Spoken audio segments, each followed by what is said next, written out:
जय श्री कृष्णा। राधे राधे।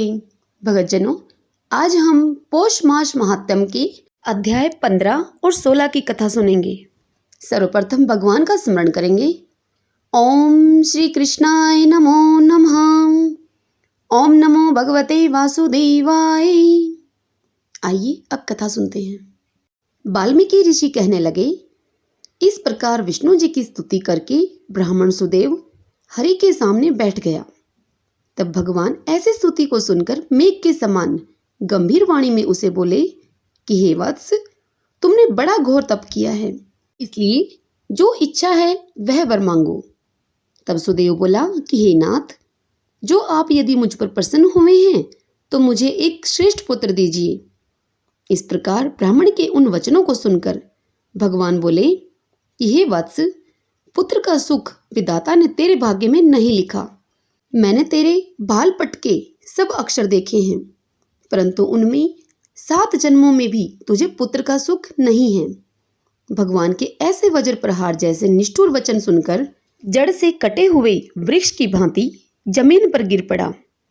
उसे पड़े हुए देखकर उसकी पत्नी गौतमी बहुत दुखी हुई और अपने स्वामी को पुत्र के सुख से रहित देखकर वह रोने लगी। फिर वह स्त्री धैर्य धारण करके अपने पड़े हुए पति से इस प्रकार बोली, हे नाथ, धीरज धारण कीजिए। उठो, जो विधाता ने ललाट में लिख दिया है वह सुख अथवा दुख अवश्य ही हमें भोगना पड़ेगा।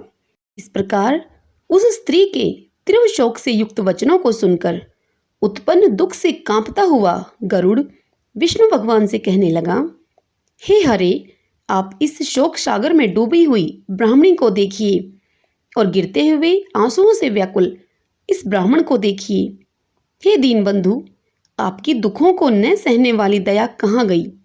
तत्पश्चात नारद से भगवान नारायण बोले कि इस प्रकार गरुड़ जी के वचनों को सुनकर श्री विष्णु भगवान गरुड़ से अमृत समान यह वचन बोले।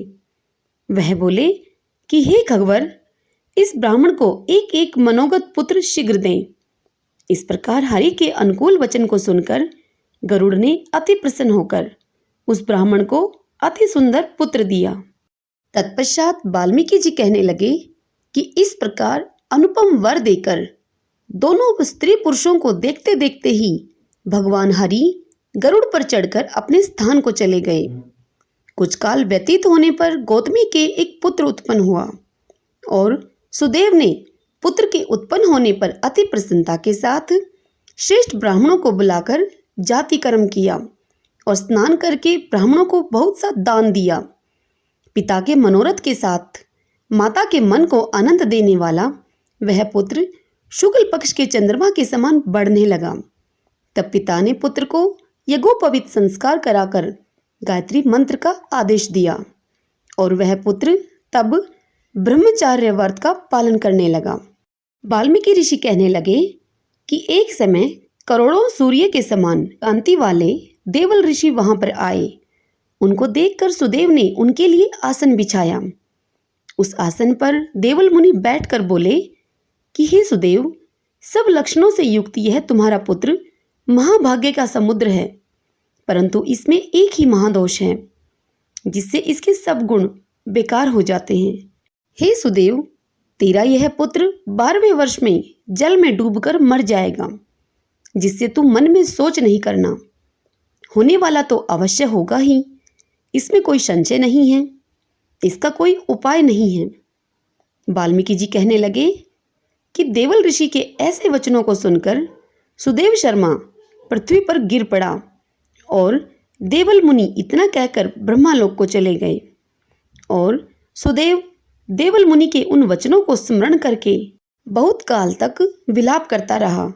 फिर गौतमी पुत्र को गोदी में लेकर प्रेम से भरकर अपने पुत्र के मुख को चूमकर अपने पति से बोली, हे द्विजराज, होने वाली वस्तु से भय नहीं करना चाहिए। जो होने वाला है सो तो होगा ही, और जो नहीं होने वाला है वह कभी नहीं होगा। इसलिए हे नाथ, उठो और सब शरणागत जीवों के रक्षक निर्वाण पद को देने वाले सनातन हरि को भज लो। वाल्मीकि ऋषि कहने लगे कि इस प्रकार सुदेव ब्राह्मण अपनी स्त्री के उन वचनों को सुनकर सतोगुण को प्राप्त हुआ और हृदय में हरि के चरण कमलों को धारण करके अपने पुत्र से उत्पन्न दुख को तत्काल उसने त्याग दिया। भगतजनों, यह कथा यही संपूर्ण होती है। कल हम अगले अध्याय की कथा का श्रवण करेंगे। हरि ओम तत्सत। ओम श्री कृष्णाय नमो नमः।